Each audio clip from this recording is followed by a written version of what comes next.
Hey everybody, welcome back. All right, now we did the first three wines, which were stunning, and we're going to talk about the next three and the differences between them. The first one, again, all 2009. So this is the Chiana Pinot Noir. Case production on this is roughly about 1,000 case. Okay, so 2010, it must have went from 1,000 down to about 700. Yeah, we're a bit lower, but still, since by nature we always keep our yield at a low level for those Pinot. Okay. So it's not like it was, a big change for us for 2010. A little bit lighter, which is nice. Yep. You never judge a Pinot by its color. He's from France. He should know this. Right? Because Pinot Noir is one of those things that it can be light in color, but really aromatic. Yeah, and very intense. Absolutely. Very intense. Yeah. That's one thing, most people look at the wine, especially Cabs, and go, oh, it can't be that good because it's not too dark. Cabernet, I think, needs a little more extraction. And, let's talk about extraction for a few minutes. Cold soak. What's Thibaut and your theories on cold soak and extraction? Yeah, well, cold soak, the idea of doing a cold soak before a fermentation is actually to be able to break down some of the cells, the skins, and liberate some of the color that is already which is in the skin. So, the ultimate goal is to have colored wines. So we do a pretty long cold soak at Willakenzie, anything between 7 to 10 days. And that really allows us to really extract these color pigments into the wine. Okay, so what's the difference? Okay, here's you got Chiana, Dijon clones, yeah, 777. Yeah, 114 777, correct. Grown on what kind of slope? It's actually on the top of the ridge. I don't know if you guys can see over here, but it's pretty much right on top of the ridge right there. So we got two blocks, and one is 114, one is a 777. So you guys look at this. This is our whole property right here. It's about 420 acres. Their winery is situated right here. So they have a nice pond on the top, watering pond on the bottom, and it's just a beautiful long driveway. You come on up, and sometimes you'll see some longhorn. Yeah, that's Angelina. Yeah, they work for Robert Brooks. They let her cows pasture on that land, which I think is great. But it's just a beautiful winery, and it's a beautiful, beautiful setting high up here in the hills. So the Chiana comes from the top. That's right. You come actually from those two blocks right there. This is where it comes from. So we're looking at about a 500 feet elevations where we are here. And these are planted in what year? We're planting in 1996. Okay, excellent. Just fantastic wine, guys. So Chiana is meant to be a delicate feminine style of Pinot. That's where the name comes from. Chiana actually is Bernie and Ronnie, the owner's granddaughters.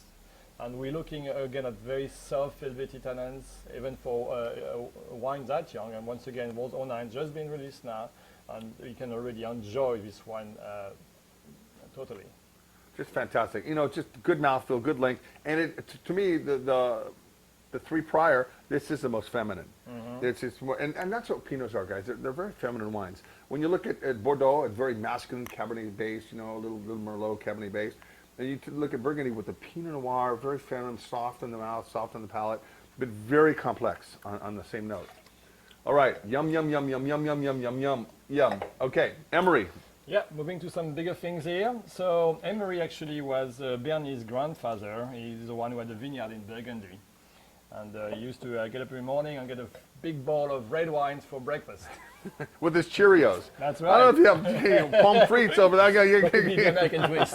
Yeah, absolutely. You got to take things over here. So as the name will indicate, you're looking at a more masculine type of Pinot Noir here. Different clones too. Still Dijon. Yeah, but there's mostly Valenceville and Pommard. Yeah, and the Valenceville definitely bring this more rustic, I would say, structure to the wines.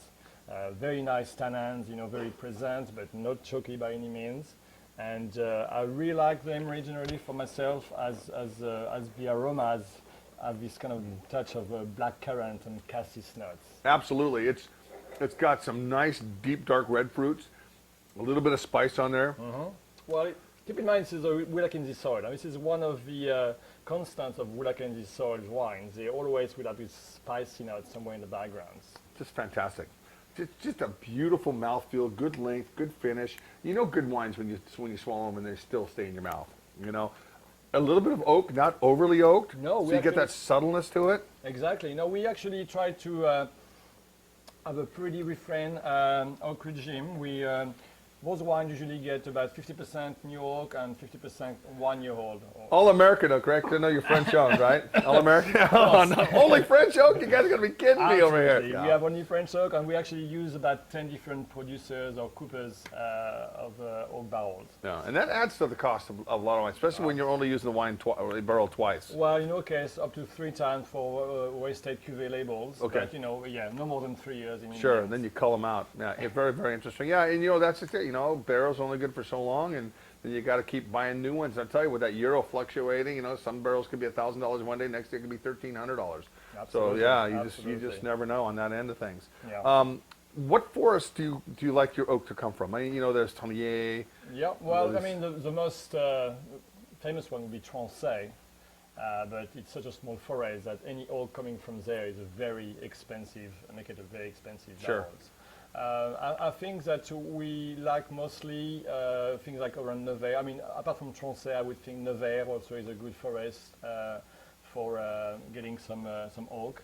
The idea is to have like a forest which is mostly in a cooler area, because that's where actually the grain of the oak is smaller, because the tree doesn't grow as fast. Sure. And that's why actually it's important for getting a good stave for oak barrels. It's very small grain. I'll do a show one day. We'll go to a barrel manufacturer and we'll actually see the whole process. I think that'd be kind of neat. That's really cool. No, I'm going to go down to Napa. Are they already up here? Why don't you just go here in McMinnville? Yeah, they're doing it in Mac, aren't they? You know Yeah. what, Mark? We're going to go to McMinnville and film a whole barrel process. I think that'd be. I will look you up. Yeah, Get the yeah, connections. do please. You heard it right here on WineupTV. He will It's a hook me up. promise. Very cool, man. Very cool. Okay, let's talk about the last one. Sure. The Terry Bass. You're not drinking as much as I am. I'm just, I just love these. This is fantastic. Thank you. So yeah, Terre Basse. This is a Terre Basse 2009, and in French, actually, Terre Basse means lowland. And the reason we call it this way is because, well, it will be our lowest elevation block at our estate. So this is actually somewhere down this corner here, and we're looking about 350 feet elevation there. So it has a slightly different soil than what we have on the rest of the property. It's definitely a thicker topsoil. It's also a very hot spot, which means that vines in this block ripen, much earlier than the rest of the estate. We always pick Terre Basse about 2 weeks earlier than any other blocks at Willakenzie. So that given, the wines or the fruit is very concentrated. We keep the yield very low on these blocks. We're trying to achieve this like very powerful, bold kind of Pinot. And we're using 2 clones of Dijon, 113 and 115, which by nature already are wines which are clones that can produce pretty intense wines. Just beautiful. It's such a treat to be able to drink 6, or 2 different shows, 6 phenomenal wines from your estate on a very, very warm, even ripening vintage. Yeah, 09 was definitely warm, even I could say hot in the July, August part. Sure. We were kind of lucky that, the September months and early October were actually pretty dry. We didn't have too many issues with the rains. No. We had a good fruit set. The fruit set was fantastic because June was such a nice, sunny month. So altogether, it came around pretty well. The only thing we had to worry about in 2009 was not getting sunburnt in the vineyard. And that's where the vineyard management team comes in. Absolutely. On leafing on the south side, or excuse me, on the west side. Yeah. Exactly. You have to take a careful leaf pulling and know what you're doing, so you can get aerations. You can prevent shading, or actually have shading to prevent sunburn. Absolutely, and that's why leafing is when you pull the leaves off the grape clusters prior to veraison, and you'll do that so the sun comes up in the east. You'll leaf on the east side, and then when it hits noon, that's the hottest time of the day, is like 2 in the afternoon. So on your west side, you'll leave the leaves covering the berries so you don't burn them, and that's very, very important. And that's where vineyard management plays such an important role, especially when it comes to Pinot Noir. On that note, Dominique, man, thank you very much for coming by. Guys, Willakenzie Wines will be right here on the website. They're available. And if you're ever in town, go to the winery. It's absolutely beautiful. Thanks a lot for tuning in. Love your hat. Thank you.